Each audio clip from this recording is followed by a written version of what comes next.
भक्तों, आज की कृष्ण कथा सीरीज में हम जानेंगे धरत की राजकुमारी रुक्मणी ने श्री कृष्ण को ऐसा क्या संकट था कि उन्हें भगवान को पुकारना पड़ा और कैसे कृष्ण ने उस एक कारण रुक्मणी का जीवन हमेशा के लिए बदल दिया।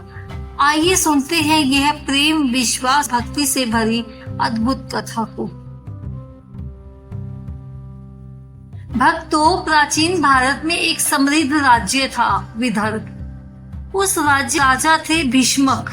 राजा भीष्मक न्याय प्रिय, धर्मात्मा और प्रजावत्सल थे। उनकी एक पुत्री थी जिसका नाम था रुक्मणी।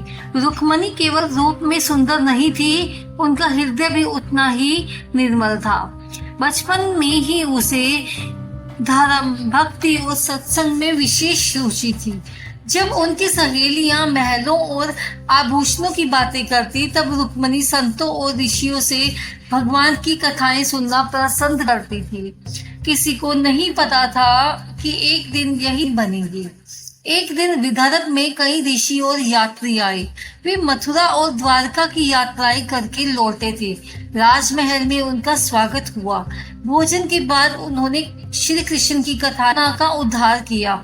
कैसे कालिया नाग का अभिमान तोड़ा, कैसे गोवर्धन पर्वत उठाकर ब्रजवासियों को, कैसे कंस जैसे अत्याचारी का अंत किया। रुक्मणी एक एक शब्द ध्यान से सुन रही थी।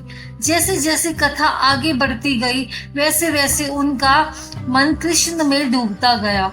उन्होंने कभी कृष्ण को नहीं देखा था, लेकिन उनके हृदय में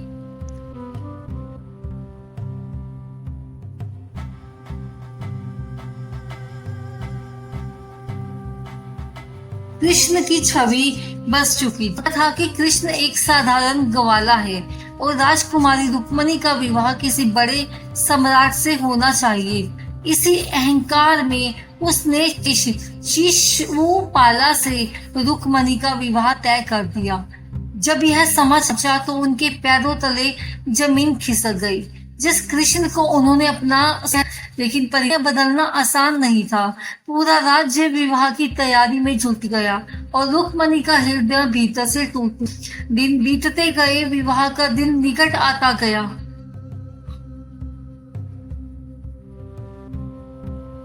महल में उत्सव का वातावरण था, लेकिन रुक्मणी के कक्ष में मौन था। रातों को उनकी आंखों से आंसू बहते रहते।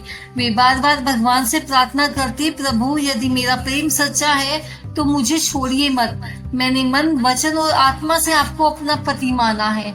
अब मेरा जीवन आपके हाथ। मंदिर जाती, कभी ध्यान आती, कभी कृष्ण का नाम जपती। उनकी एकमात्र आशा अब कृष्ण ही थे। आखिर एक रात रुक्मणी ने एक साहसी निर्णय लिया। उन्हें अपने मन की बात नहीं बताऊंगी तो उन्हें मेरे संकट का पता कैसे चलेगा। तब उन्होंने एक गुप्त पत्र लिखा। वह कोई साधारण पत्र नहीं था, वह एक भक्त की पुकार थी, एक स्त्री का विश्वास था, एक आत्मा की भगवान से प्रार्थना थी। पत्र में उन्होंने लिखा, हे कृष्ण, मैंने आपको अपना पति स्वीकार, आप मुझे स्वीकार नहीं करेंगी तो मैं जीवन भर किसी और को नहीं अपनाऊंगी।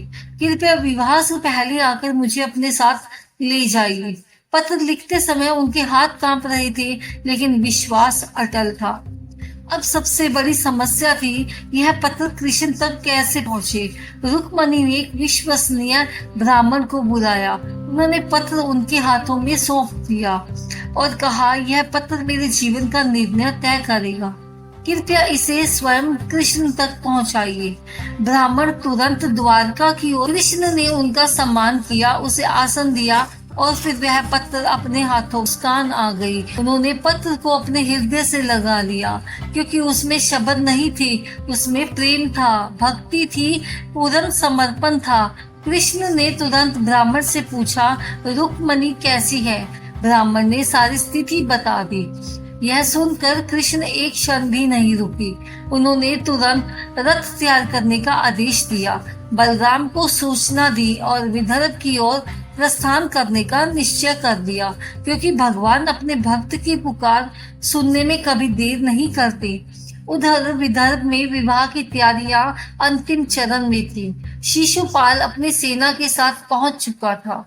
राजा महाराजा एकत्र हो चुके थे, लेकिन रुक्मणी का विश्वास अभी भी अटल था। विवाह से पहले वे देवी मंदिर में पूजा करके गई और वहीं अचानक दूर से रथों की ध्वनि सुनाई दी। लोग कुछ समझ पाते उससे पहले श्री कृष्ण वहां पहुंच चुके थे। उन्होंने रुक्मणी का हाथ थामा और अपने रथ पर बैठा लिया। पूरा राज दरबार स्तब्ध रह गया। शिशुपाल क्रोधित हो उठा। रुक्मणी ने पीछे मुड़कर नहीं देखा और रुक्मी उसका भाई सेना लेकर पीछा करने लगा, लेकिन कृष्ण और बलराम के सामने कोई टिक नहीं पाया। आज प्रेम की जीत होने वाली थी।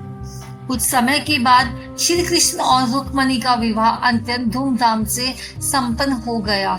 देवताओं ने पुष्प वर्षा की, ऋषियों ने आशीर्वाद दिया और पूरी द्वारका उत्सव में डूब गई।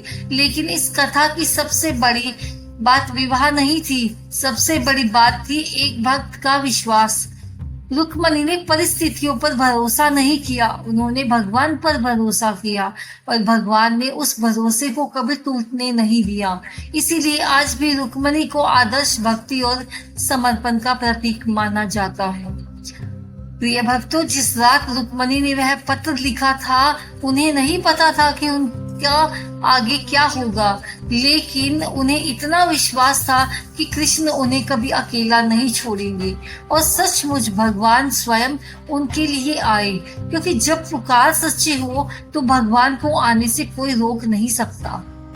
भक्तों, इस कथा की सबसे बड़ी सीख है, जहाँ अटूट विश्वास होता है वहाँ भगवान स्वयं मार्ग बना देते हैं। रुक्मणी ने हार नहीं मानी, उन्होंने कृष्ण पर भरोसा किया और वही भरोसा उनकी सबसे बड़ी शक्ति बन गया। अगर आपको भी श्री कृष्ण की कृपा पर विश्वास है तो कमेंट में जरूर लिखिएगा जय श्री कृष्ण। मिलते हैं ऐसे ही एक और रोमांचक कथा के साथ। तब तक हमारे चैनल को सब्सक्राइब कीजिए और इस वीडियो को शेयर कीजिए। मिलते हैं अगली कथा में। राधे राधे, जय श्री कृष्ण।